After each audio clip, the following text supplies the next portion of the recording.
युद्ध के बीच पहली बार जेलेंस्की से मिल सकते हैं बाइडेन। पोलैंड यूक्रेन बॉर्डर के पास जेलेंस्की से मिल सकते हैं अमेरिकी प्रेसिडेंट बाइडेन। रेजेस्ट्रो शहर में नाटो के मिलिट्री एयरबेस पर बड़ी तैयारी। एयरपोर्ट का दौरा करेंगे राष्ट्रपति जो बाइडेन। बाइडेन जेलेंस्की की संभावित मीटिंग पर पुतिन की नजर है। रूसी न्यूज एजेंसी स्पुतनिक के हवाले से यह खबर है।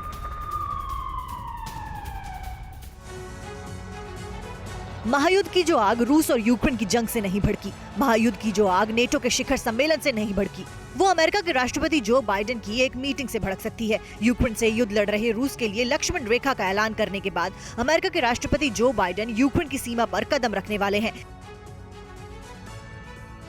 यूक्रेन में बरसती रूस की बारूदी आग के बीच आज पोलैंड पहुंचने वाले हैं। माना जा रहा है कि यूक्रेन सीमा से सटे जैशुव में यूक्रेन के राष्ट्रपति जेलेंस्की से मुलाकात भी करेंगे। युद्ध के बीच जो बाइडेन और जेलेंस्की की पहली मुलाकात होगी। इस मीटिंग पर रूस के राष्ट्रपति पुतिन की भी नजर है। रूसी न्यूज एजेंसी स्पुतनिक के मुताबिक बाइडेन के दौरे के देखते हुए जैशुव में नेटो के मिलिट्री एयरबेस पर बड़ी तैयारी की गई है।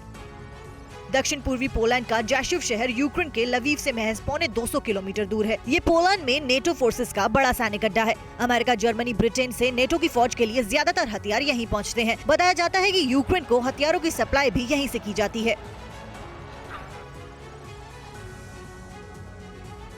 और वहीं रूस यूक्रेन युद्ध के बीच जर्मन सेना का एक्शन देखने को मिल रहा है। पैट्रियट एयर डिफेंस सिस्टम तैनात करने की तैयारी में है Germany. Patriot air defence system को कहां तैनात करना है, इसके लिए मंथन किया जा रहा है।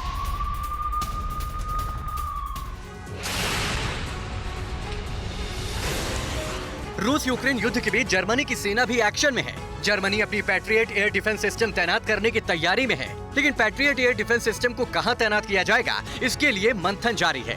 जर्मन एयरफोर्स का मानना है कि हवाई हमलों और मिसाइल खतरों के खिलाफ महत्वपूर्ण बुनियादी ढांचे की रक्षा करना सबसे बड़ी प्राथमिकताओं में से एक है। पैट्रियट ग्राउंड आधारित वायु रक्षा प्रणाली को जरूरत पड़ने पर जल्दी से तैनात किया जा सकता है। एक बार एक सही साइट की पहचान हो जाने के बाद विशेषज्ञों की टीम पैट्रियट वायु रक्षा प्रणाली स्थापित करना शुरू कर देगी।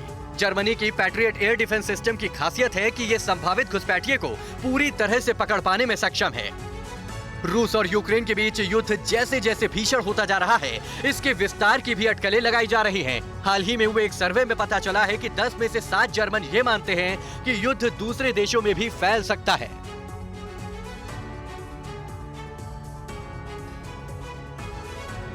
और इस वक्त की बड़ी खबर यह है कि रूस ने इस्कंदर मिसाइल से यूक्रेन पर हमला कर दिया है। नेजियन शहर में इस्कंदर मिसाइल से अटैक किया गया। यूक्रेन की कमांड पोस्ट को टारगेट किया गया। इसके साथ ही जो यूक्रेन के कम्युनिकेशन सेंटर हैं, उन्हें भी तबाह करने का दावा किया जा रहा है और टारगेट था नेजियन शहर। इस्तेमाल हुआ इस्कंदर मिसाइल का। इसका वार कभी खाली नहीं जाता, दुश्मन इसकी मार से बच नहीं पाता। ये है रूस के आयुध भंडार का सबसे खतरनाक औजार। नाम है Iskander missile system. Iskander missile system के एक प्रहार ने चेरनीव के पास यूक्रेन के कमांड पोस्ट को तबाह कर दिया।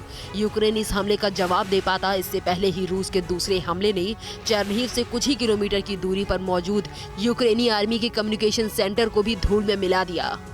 यूक्रेन के खिलाफ जंग में रूस इस्कंदर मिसाइल सिस्टम का भरपूर इस्तेमाल कर रहा है। यूक्रेन की फौज जहां भारी पड़ती है, रूस का इस्कंदर मिसाइल सिस्टम वहां एक्टिवेट हो जाता है। रूस के रक्षा मंत्रालय ने अपने इस अचूक हथियार के एक्शन का वीडियो जारी किया है। रूस ने इस्कंदर बैलिस्टिक मिसाइल सिस्टम को साल 2006 में लॉन्च किया था। ये कम दूरी तक मार करने वाला वो मिसाइल सिस्टम है जो दुश्मन की इमारतों और सैन्य ठिकानों को पलक झपकते तबाह करती है।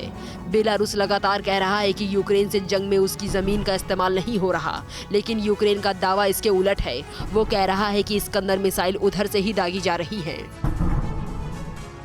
परवाह देश की, सोमवार से शुक्रवार रात 10 बजे TV9 भारतवर्ष पर।